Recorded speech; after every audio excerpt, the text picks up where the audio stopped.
முடிஞ்ச வரைக்கும் நாய் வளர்க்காதுங்க. இவர் ஏன்னா இவ்வளோ நாயை என்னென்னா அடாப்ட் பண்ணி பாதுகாத்துட்டு நம்மக்கிட்ட ஏன் வளர்க்காதுங்க அப்படின்னு சொல்கிறாருன்னு நீங்கள் யோசிப்பீங்க. ஏன் ஒரு விஷயம் நான் சொல்கிறேன்னா, வளர்க்குற நீங்கள் அதை எதுக்கு வேண்டி வளர்க்குறீங்க? ஒன்றில் என்னென்னா வீட்டு காவலுக்கு வேண்டியா, இல்லை என்னென்னா அது கொஞ்சம் பாசமாக இருக்கன்னு உள்ளதுக்கு வேண்டியா, இல்லை ஒரு உயிருக்கு என்னென்னா அதுக்கு ஒரு பாதுகாப்பு கொடுக்கணும், ஒரு உயிரை நம்ம என்னென்னா பாதுகாத்தோம் அப்படின்னு உள்ள எண்ணத்துக்கு வேண்டி அப்படின்னு யோசித்து பார்த்தா யார்கிட்டையுமே பதில் கிடையாது. சிலவங்க என்னன்னா 3 விஷயத்துக்கு வேண்டி வளர்க்கேன்னு சொல்லுவாங்க. சிலவங்க என்னன்னா ராத்திரி கள்ளம் வீட்டில் வராமல் இருக்க வேண்டி வளர்க்கேன்னு சொல்லியாங்க. சிலவங்க என்னன்னா சரி ஓகே நம்ம என்னன்னா ஒரு பிள்ளையை தத்தெடுத்தோ போல் அப்படின்னு வளர்க்கேன்னு சொல்லியாங்க. இப்படி பல காரணங்கள் சொல்லியாங்க. நீங்கள் வளர்க்கியது எதுக்கு வேண்டியதுள்ளதோ ஒரு நிமிஷம் முதல் யோசித்துக்கோங்க. ஏன்னா இதில் எந்த காரணத்துக்கு வேண்டி வளர்க்கியதாக கூட இருக்கலாம். காவலுக்கு வேண்டி வளர்க்கியதுன்னா கூட வீட்டில் என்னன்னா ஒரு வாட்ச்மேன் ஒரு ஆளை போட்டாலும் இன்னைக்கு 10,000 ரூபாய்க்கு கம்மியாட்டு யாருமே கிடையாது. அதுலேயும் வேணா பக்கத்து வீட்டில் மாமூல் கொடுத்தா வாங்கிட்டு அவங்க சைடில் போகிற கேட்டகரியில் இருக்க இடத்துல இந்த நாய் நீங்கள் காவலுக்கு வளர்க்கியது பக்கத்து வீட்டுக்காரன் சாப்பாடு போட்டோன்னா அவன் சொல்லியதை எப்பவும் கேட்டுட்டு இருக்க கேட்டகரியில் கிடையாது. உங்கள்கிட்டே அட்டாச்மெண்ட்டாக பழகியாச்சுன்னா உங்கள்கிட்டே தான் இருக்குது. நீங்கள் யோசிப்பீங்க பக்கத்து வீட்டுக்காரன் ஏதோ உணவு போட்டால் சாப்பிடாதான். அது நீங்கள் பழக்கிய விதத்தை பொறுத்து இருக்குது, அந்த தன்மையை பொறுத்து இருக்குது. ரெண்டாவது விஷயம் பார்த்தா என்னென்னா, ஒரு உயிருக்கு என்னென்னா ஒரு வாழ்க்கை ஒரு சப்போர்ட் பண்ணணும், அதை வளர்க்கணும் அப்படின்னு உள்ள எண்ணத்தில் வளர்க்குறதா சிலவங்க இருக்கிறீங்க. அது கூட ஒரு சந்தோஷமான விஷயந்தான். ஆனால் நீங்கள் வளர்க்கணும்னு விரும்பியதோ எடுக்கியதோ தப்பு கிடையாது.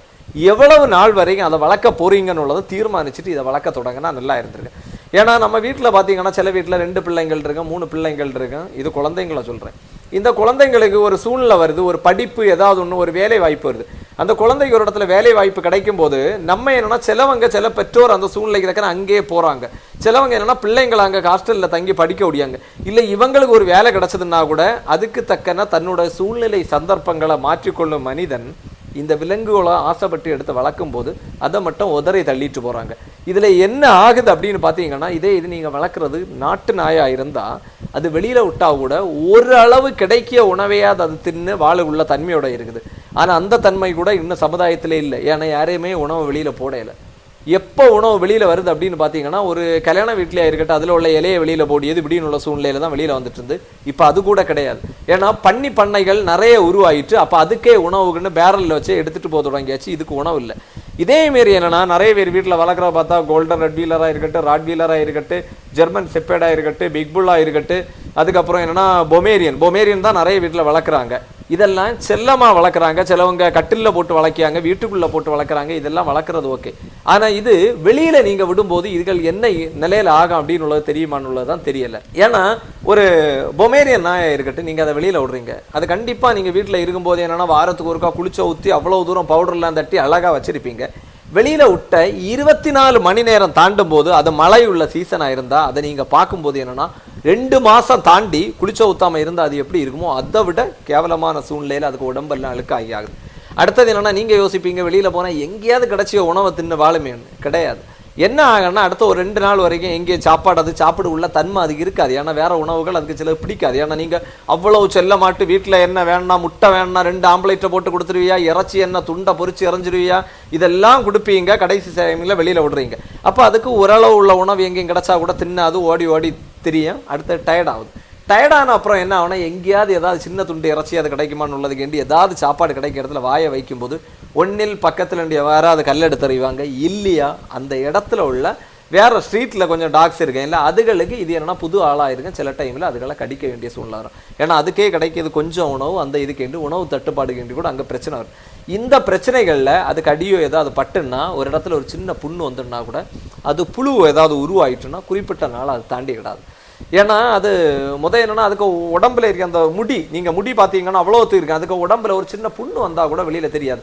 சாதா ஒரு நார்மலாக உள்ள நாயின்னா அதுக்கு உடம்புல ஒரு சின்ன புண்ணு வந்தால் கூட தெரியும். அதுக்கு சீக்கிரம் யாராவது பார்த்தா கூட மருந்து செய்ய யோசிப்பாங்க.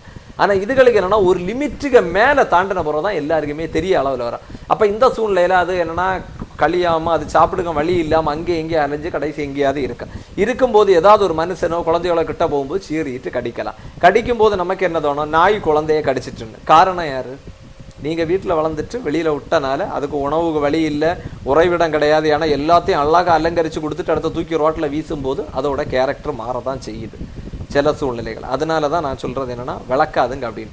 இதையும் தாண்டி என்ன சூழ்நிலைன்னா, இன்னைக்கு பார்த்தீங்கன்னா நண்பர் ஒரு ஆள் நேற்றைக்கு மெசேஜ் பண்ணியிருக்காங்க, எங்கள் வீட்டில் ஒரு நாய் இருக்குது, இதை நீங்கள் இது பண்ண முடியுமா அப்படின்னு. அப்போ இப்போ பெரிய டாக்ஸ் நம்மளால் ஓரளவுக்கு மேலே அடாப்ஷன் பண்ண முடியலை, யாரும் கேட்டால் வீடியோ போட்டு கொடுக்குறேன் அப்படின்னு. அப்போ அவர் சொல்கிறாரு அதுக்கு ஒரு இன்ஃபெக்ஷன் ஆகி இந்த மாதிரி சூழ்நிலையில் இருக்குது, எங்களுக்கு ஹாஸ்பிட்டல் எல்லாம் கொண்டு போய் அதை கேர் பண்ணால் முடியலை, உங்கள்கிட்ட கொண்டு விடட்டாங்க. எவ்வளோ நாள் ஆனது அப்படின்னு கேட்கும்போது ஒரு 7 வருஷம் ஆச்சு. அப்போ ஒரே ஒரு விஷயம் கேட்க, இந்த 7 வருஷம் அப்போ அதை நீங்கள் வளர்க்கும் போது என்ன மனநிலையில் வளர்த்தீங்க?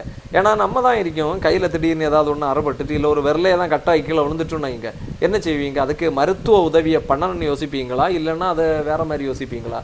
அதே மாதிரி 7 வருஷம் உங்கள் வீட்டுக்குன்னா உங்களுக்குன்னா ஒரு உழைப்பாக இருந்த ஒரு உயிரை இவ்வளோ தூரம் துச்சமாட்டு தூக்கி எறியன்னு நினைக்க தப்பாயிரு. அதுலேயும் கூட கடைசி அதில் வந்த வார்த்தை தான் ரொம்ப கடினமாயிருந்து. ஏன்னா நீங்கள் இதை கொண்டு போகலைன்னா ரோட்டில் நாங்கள் விடுக்க ரெடி ஆகிருக்கோம் அப்படின்னு. அது என்னென்னா ஒரு பிளாக்மெயில் பண்ண போல் ஒரு ஃபீல் உருவாகுது. ஏன்னா நீ எடுக்குதுன்னா எடு, இல்லைன்னா நாங்கள் ரோட்டில் விட போகிறோம். நீங்கள் வளர்த்த இதுக்கு கூட நாங்கள் தான் பாதுகாப்பு கொடுக்க வேண்டிய அளவில் இருக்குது. ஆல்ரெடி நாங்கள் இது முதல் ஸ்டார்ட் பண்ணது என்ன கணக்குன்னா, ஸ்ட்ரீட்டில் இருக்க கொஞ்சம் டாக்ஸை கேர் பண்ணணும் அப்படின்னு தான் இது பண்ணோம். அதே மாரி சிலவங்க வீட்டில் வளர்த்ததை எங்களால் ஒரு குறிப்பிட்ட சூழ்நிலைகள்னால வளர்க்க முடியலை. சில மருத்துவ உதவிக்கு வெளியில் போக வேண்டியிருக்கு. சிலவங்களுக்கு பார்த்தீங்கன்னா இடையில எல்லாம் ஒரு ஃபயராலேயே பாதிக்கப்பட்டு ஒரு குடும்பத்தில் ரொம்ப கஷ்டமான சூழ்நிலை வந்தாங்க. ஒரு குடும்பத்தில் பார்த்தீங்கன்னா கேன்சர். இப்படி ஒவ்வொரு காரணங்களில் சிலவங்க வாராங்க. அப்போ வாரதை என்னென்னா, நம்ம இங்கே எடுக்கலை, யாராவது வளர்க்குறவங்க உண்டுன்னா அவங்களுக்கு என்னென்னா நேரடியாக அப்படியே மாற்றி கொடுத்த போல கொடுத்துட்ருக்கோம். அப்போ நீங்கள் யோசிப்பீங்க, நீங்கள் இதை பண்ணுறதுனால தானே கொண்டு வராங்களான்னு. அப்படி கிடையாது. இதை பண்ணலன்னு உண்டுன்னா கூட அவங்க மனசை கல்லாக்கிட்டு பாதியை வெளியிலே தான் விடியாங்க. வெளியில் விடும்போது நான் ஏற்கனவே சொன்ன பொமேரியனுக்கு சூழ்நிலையில தான் இது நிற்குது. நிற்கும்போது என்ன கணக்குன்னா, அவங்க விடுற அவ்வளோ ஒத்துக்குமே ரெஸ்கியூன்னு ஃபோன் கால் வந்துட்டு தான் இருக்கான். அதுகளை கேர் பண்ணுறதே பெரிய ஒரு ரிஸ்க் ஆயிருக்கு. ஏன்னா இதில் ஒரு அழுத்தம் எப்படியோ இருந்த போல இருக்கு. ஏன்னா நிறைய ஃபோன் கால் வருது, நம்மளால் அதுகளை எல்லாம் பாதுகாக்க முடியலையேன்னு உள்ளதை பார்க்கும்போது அதை விட வருத்தமாக இருந்துட்டு இருக்கு. இப்போது நான் என்ன சொல்கிறேன்னா, நிறைய விஷயத்தில் சொல்லும்போது சொல்லுவேன், நான் ஓரளவு இது பண்ணுறேன், ஆனால் உங்களோட சப்போர்ட்டும் இருந்தால் தான் பண்ண முடியும். இப்போ போய் என்ன தோணுதுன்னா, உங்களோட சப்போர்ட் தேவை, ஆனால் உங்ககிட்ட இருக்கிய டாக்ஸையாவது நீங்கள் கேர் பண்ணிட்டாலே போதும் அப்படின்னு உள்ள மனநிலை கூட தோணுது. ஏன்னா வாரது பாதியும் அந்த மாதிரி தான் இருக்குது. அதுக்கெல்லாம் நிறைய பேர் ரெஸ்கியூன்னு சொல்லி கூப்பிடுறீங்க. பார்த்தா கடைசி பக்கத்து வீட்டில் விசாரிச்சா அது உங்கள் வீட்டில் வளர்த்துட்டு நீங்கள் வெளியில் விட்டுட்டு அன்னை ஒன்று பிடிச்சி வச்சிருக்கேன் கொண்டு வரட்டான்னு கேட்குறீங்க. இது எப்படின்னு எனக்கு தெரியலை. அப்படின்னா என்ன மனநிலையில் நாங்கள் அதை ரெஸ்கியூ பண்ணுறதுனே தெரியாமல் இருக்கு. ஏன்னா ஏற்கனவே மேன் பவர் ஷார்ட்டேஜ் ஒரு சைடில் இருக்குது. இன்னும் இருக்கிற மேன் பவரை கொண்டு எங்களால் முடிஞ்ச சர்வீஸை பண்ண நினைக்கும் போது நீங்கள் நம்மளை இந்த மாதிரி தவறுதலாக யூஸ் பண்ணும்போது ஏற்கனவே ஸ்ட்ரீட்டில் தவிச்சிட்டு அனாதையாட்டு தெரிய அந்த இதுகளுக்கு எப்படி நாங்கள் சப்போர்ட் பண்ண முடியுமா, இல்லை இதை சப்போர்ட் பண்ணுவோமா, எப்படி பண்ண முடியும்? நிறைய விஷயங்கள் அதை யோசித்துக்கோங்க. முடிஞ்ச வரைக்கும் வளர்க்காதுங்கன்னு ஏன் சொல்கிறேன்னா, நீங்கள் வளர்த்துட்டு பாதியில் உடியனால ரொம்ப பெரிய பிரச்சனை, உங்களுக்கும் பாதிப்பு இருக்குது, அதனால் அடுத்தவங்களுக்கும் பாதிப்பு, எல்லாத்தையும் விட அதுகளுக்கு வாழ்க்கை ரொம்ப சீரடியுது. அதனால தான் முடிஞ்ச வரைக்கும் வளர்க்காதுங்கன்னு சொல்கிறேன்னு உள்ளதை வளர்க்காதுங்கன்னு நினைக்காதுங்க. வாங்குக முன்னாடியே நான் சொன்ன அந்த வாங்குக எல்லாம் அடாப்ஷன் பண்ணுறதுக்கு முன்னாடி டாக் எங்கேயுமே காசு கொடுத்து வாங்காதுங்க, அடாப்ஷன் பண்ணுங்க. இல்லை ஸ்ட்ரீட்டில் நிறைய இடங்களில் குட்டிட்டு இருக்கான், அதுகளை எடுத்து தத்தெடுத்து வளர்க்க பாருங்க. ஒரு நாய் எடுத்து வளர்க்கும் போதே நான் சொன்ன அந்த 3 விஷயம் யோசித்துக்கோங்க. எதுக்கு வேண்டி நீங்கள் இதை விரும்புறீங்க? ஒரே ஒரு விஷயத்துக்கு வேண்டி மட்டும் விரும்பாதுங்க. ஏன்னா குழந்தைங்க அம்மா அது அழகா இருக்கு எடுத்தாங்கன்னு உள்ள எண்ணத்துக்கு வேண்டி மட்டும் இது பண்ணாங்க. ஏன்னா சின்னதில் அழகா இருக்குது, கொஞ்சம் வளர வளர அதுக்கு அழகு கொஞ்சம் குறையும் போது என்னன்னா அது அழகு இல்லைன்னு அடுத்த வெளியில் தள்ளிடக்கூடாது. அதனால நான் கேட்ட 3 விஷயத்துல எந்த விஷயத்துக்கு வேண்டி எடுக்கிறீங்கன்னு உள்ளதை உள்வாங்குங்க. 2வது விஷயம், அதுக்கு ஒரு லிமிட்டட் வாழ்நாள்னு பார்த்தீங்கன்னா ஒரு 15 வருஷம் இருக்குது. இந்த 15 வருஷம் நம்மளால் வளர்க்க முடியுமா? இப்போ நீங்கள் ஒருவேளை ஒரு காலேஜ் படிச்சுட்டு இருக்க ஸ்டூடெண்ட்டாக இருக்கிறீங்கன்னா நீங்கள் இப்போ வாங்கிட்டு போகணும்னு நினைக்கிறீங்க. கண்டிப்பாக படிப்பு முடிச்ச உடனே உங்களுக்கு என்னென்னா ஒரு குறிப்பிட்ட ஒரு வருஷம் வேணா ஊரில் ஏதாவது பேலன்ஸ் பண்ணுவீங்களா இருக்கும், அடுத்த வேலைக்கு தான் போகணும். கண்டிப்பாக வேலைக்கு போகும்போது உங்கள் வீட்டில் உள்ளவங்க இதை கவனிச்சு போவாங்களா? அப்படி அதெல்லாம் யோசித்துடுங்க. ஏன்னா பெரியவங்களால் சில டாக்ஸ் நீங்கள் பெருசாக வளர்த்துருப்பீங்க, அதையெல்லாம் இழுத்து எடுத்து கவனிக்கிறது சில பெற்றோரால் முடியாது. அவங்க உனக்கு விருப்பம்னா எடுத்துக்கா அப்படின்னு சொல்லிட்டு பிள்ளைங்கள்ட்ட சொல்லுவாங்க. பிள்ளைங்களால் கேர் பண்ண முடியும்னு ஆசையில் எடுக்கிறீங்க. ஆனால் உங்கள் லைஃப்பை இன்னும் நிறைய இடங்களில் நீங்கள் படிக்கல கடந்து போக வேண்டிய சூழ்நிலையில் இதுகளை கேர் பண்ணால் அந்த டைமில் உங்களால் டைம் ஸ்பெண்ட் பண்ண முடியுமா? நீங்கள் இப்போ சென்னையில் ஒரு வேலைக்கு போகிறீங்க, வேலைக்கு போகிற அப்பார்ட்மெண்ட்டில் உங்களை இதை தங்க வைக்கிறதுக்கு அவங்க அலௌடு பண்ணுவாங்களா? ஏன்னா ஏற்கனவே அங்கே இருக்க நிறைய பேர் அந்த இடத்துல அவங்க வசிக்கும் போது அங்கே நாய் வளர்க்குறனாலே அவங்கள வீடை காலி பண்ண வேண்டிய சூழ்நிலைகள்லாம் இருக்குன்னு சொல்கிறாங்க. அதனால் எல்லா விஷயத்திலையும் யோசித்து இதை பண்ணுங்க. ஏன்னா நீங்கள் யோசிக்காமல் பண்ணியனால எங்களுக்கும் ரொம்ப அழுத்தங்கள் கூடுதல் வந்துட்டே இருக்குது. முதல் விஷயம். கடைசியாக ஒரே ஒரு விஷயம் என்ன சொல்ல வரேன்னா, இடையில ஒரு டைமில் பார்த்தீங்கன்னா கன்னியாகுமரி டிஸ்ட்ரிக்டில் ஸ்ட்ரீட்டில் சின்ன பப்பீஸே இல்லை அப்படின்னு உள்ள ஒரு கான்செப்டை சொன்னேன். இன்னைக்கு பார்த்தா நிறைய அங்கங்கே இருக்குது. இது ஒருவேளை என்னென்னா நிறைய குட்டி போடு அந்த நிறைய ப்ரீடிங் உருவாகிற காலகட்டமாக என்ன அப்படின்னு தெரியலை. நிறைய குட்டி உருவாகிட்டே வருது. இப்போ ஒரு அளவுக்கு மேலே இப்படி ஆகும்போது என்ன பண்ணுறேன்னு யோசிக்கும் போதுன்னா அன்னைக்கு சொன்ன அதே தான், இந்த கருத்தடைக்கு முக்கியத்துவம் பண்ணாம என்னதான் பண்ணிட்டோம், பிரோஜனம் கிடையாது. அரசு இதுக்குன்னு ஃபண்டு ஒதுக்குன்னு சொல்லுது. இடையில ஏதோ 2 கோடியா 20 கோடியா ஒதுக்குறேன்னு சொன்னாங்க. அது எங்க ஒதுக்குறாங்கன்னு தான் தெரியல. தேடி பார்த்தா ஒரு இடமும் காணல. ஏன்னா இங்கேயும் ஒரு காரியமும் நடந்ததா இல்லை. உண்மையை சொல்ல போனா அது கரெக்டா நடந்திருந்தாலே எல்லா விஷயமும் கரெக்டா இருக்கும். எனக்கு தெரிஞ்சு இன்னும் நிறைய என்னன்னா இதுல இருக்க விலங்கினர ஆர்வலர்கள்லாம் நிறைய பேர் இந்த வீடியோ பார்த்துட்டு இருப்பீங்க. அவங்கள்ட்ட நான் கேட்கறது ஒண்ணுதான், நம்ம ரெஸ்கியூ பண்றோம், அடாப்ஷன் பண்ணுறோம், இன்னும் கூட என்னென்னா ஃபீடர்ஸ் நிறைய பேர் இருக்கீங்க, அதுகளுக்கு உணவளிக்கிறோம். இதெல்லாம் ஓகே தான். ஆனால் இதெல்லாம் ஒரு டைமுக்கு மேலே இனியெல்லாம் எப்படி போகணும்ல தெரியலை.